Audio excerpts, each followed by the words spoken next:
Bonjour à tous et à toutes. Merci de m'excuser de ne pas parler italien. J'aime votre très belle langue, mais je ne la maîtrise pas. Et comme nous avons finalement à découvrir un artiste français qui évoque le Paris de la Belle Époque, après tout, il est peut-être normal de parler en français et je m'appuie sur la traduction de Claudia Zevi avec laquelle nous avons travaillé très étroitement.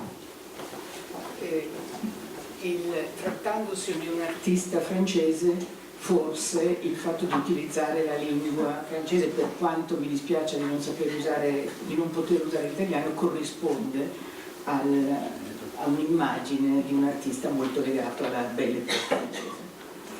Je voudrais tout d'abord exprimer mon plaisir, ma fierté d'être ici avec une exposition Toulouse-Lautrec proposée au Palazzo Reale, remercier bien évidemment M. Del Corno, l'assesseur à la culture de la ville de Milan, remercier M. Piraina, qui est le directeur de ce Palazzo Reale, de bien vouloir présenter ainsi l'artiste albigeois dans ses murs. E ringrazio tutti gli organizzatori, credo che i nomi si capiscano anche in francese, di aver voluto dedicare questo spazio di Palazzo Reale e questa mostra importante all'artista Ghem. Si Henri de Toulouse-Lautrec est aujourd'hui un artiste de renommée internationale, lorsqu'il meurt à Paris en 1901, il n'est reconnu que par les milieux d'avant-garde. Benché adesso è conosciuto come un artista internazionale. Quando è morto era conosciuto soltanto dalle avanguardie artistiche, non era un artista di successo al momento del suo tempo. Le comte et la comtesse de Toulouse-Lautrec, qui sont les parents du peintre, décident d'offrir à la ville de Paris et au musée de Paris tout ce qui se trouve dans l'atelier de leur fils après sa mort, et cette proposition de don est refusée.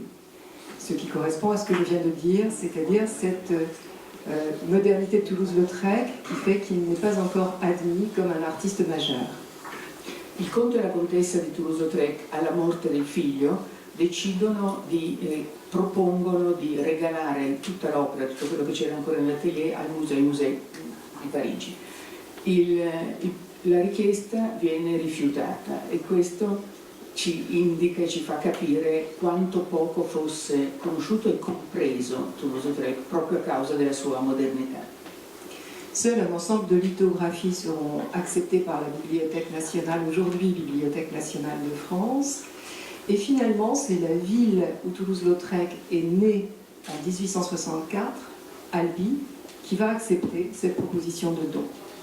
Soltanto la Bibliothèque nazionale di Parigi ha accettato il dono, la donazione delle opere su carta, e invece i dipinti sono stati ripresi dalla città natale di Toulouse-Lautrec, Albi. La ville devient ainsi propriétaire, détentrice de la plus importante collection publique au monde de l'artiste. Elle présente cette collection dans un monument qui s'appelle le Palais de la Berbie, qui est l'un des deux monuments majeurs classés au patrimoine mondial de l'humanité par l'UNESCO en 2010. L'opera di Toulouse-Lautrec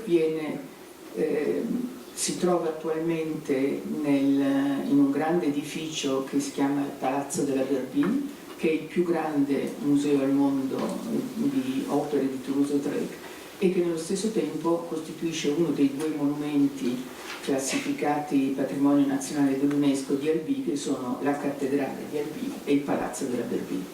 Raccourci historique improbable, le palais de la Berbie était le palais des évêques. Nous avons donc dans ce lieu exceptionnel, de par sa qualité architecturale, une œuvre qui évoque la fête parisienne. Il Palazzo della Berbie era il palazzo dell'arcivescovo, situato appunto di fianco alla cattedrale, e ci troviamo quindi a avere nel palazzo del vescovo l'opera di questo artista che raffigurava la vita contemporanea parigina. Le don du comte et de la comtesse était assorti d'une seule condition: le musée devait être héritier en nom propre du peintre, défendre son œuvre, et le musée est donc détenteur du droit moral. Le condizioni poste dal conte e dalla contessa di Toulouse-Lautrec erano che il museo fosse dedicato a Toulouse-Lautrec e fosse esclusivamente dedicato alla sua opera. Il museo e quindi l'ente giuridico che detiene i diritti morali sull'opera di Toulouse-Lautrec. C'est donc la mission de ce lieu et de ce musée que de défendre l'œuvre de l'artiste, de la promouvoir, de la faire connaître. Et c'est pourquoi j'ai accepté avec le plus grand plaisir la proposition de Filippo Zevi, directeur de Biounity, et de Claudia Zevi, de travailler sur un projet de Toulouse-Lautrec. Cela fait maintenant près de 4 ans que nous avons commencé cette collaboration, fructueuse je pense, vous en jugerez en découvrant l'exposition. C'était pour moi aussi la certitude de travailler avec des gens dont je connaissais la qualité scientifique et l'exigence, puisque j'avais eu le plaisir de travailler avec eux voilà, quelques années à Florence. Spetta quindi al museo avere in qualche modo un controllo sulle manifestazioni dedicate a Toulouse-Lautrec.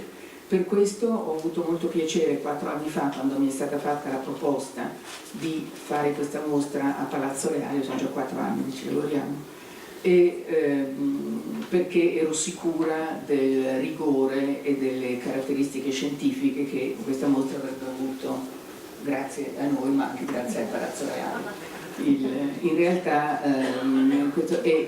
questa mostra è abbastanza interessante perché segue a distanza di più di 10 anni un altro progetto che era stato fatto a Firenze e che in qualche modo impostava il discorso che adesso abbiamo sviluppato in modo più ampio, grazie agli spazi maggiori e alla disponibilità del Palazzo Reale.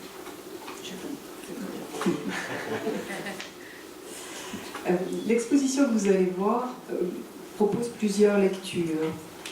Tout d'abord un regard sur le dessinateur Toulouse-Lautrec, sur la nervosité, l'élégance de son trait, à travers l'œuvre lithographiée comme à travers les dessins. La mostra che andrete a vedere propone diversi livelli di lettura. Uno è quella sul Toulouse-Lautrec disegnatore, sulla straordinaria qualità e sullo scatto del suo segno che vedremo in tutta l'opera delle incisioni. Elle propose également de découvrir son sens de la couleur. Lautrec est également un grand coloriste, bien sûr dans ses affiches, mais aussi dans son œuvre peinte.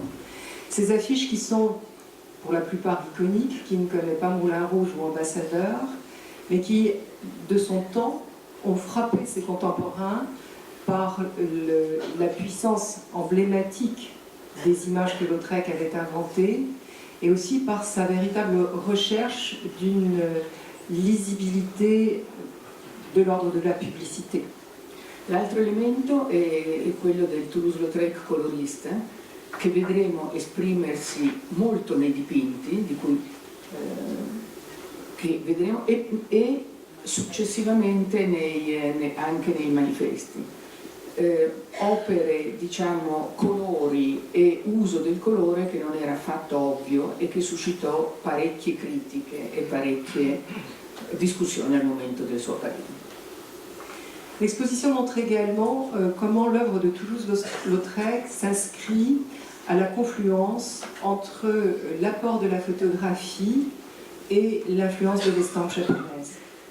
Il punto di vista di questa mostra è di cogliere il punto di interscambio nell'opera di Toulouse-Lautrec tra la fotografia e la stampa giapponese. De l'un comme de l'autre de ces apports, Toulouse-Lautrec retient évidemment des cadrages, des vues en gros plan, en contre-plongée, une construction de l'espace toute particulière et très liée à l'art de l'ukiyo-e, art de l'estampe japonaise, mais aussi cette façon de saisir l'instant dans un moment donné d'expressivité intense, ce qui est le propre autant du photographe que du maître de l'estampe japonaise. Dal secondo filone, che è quello della cultura giapponese, Toulouse-Lautrec trae il colore piatto, la contrapposizione, le figure in contropiano il sovrapporsi dei piani nell'immagine, mentre dalla fotografia trae il cogliere l'istante, il cogliere il momento del movimento.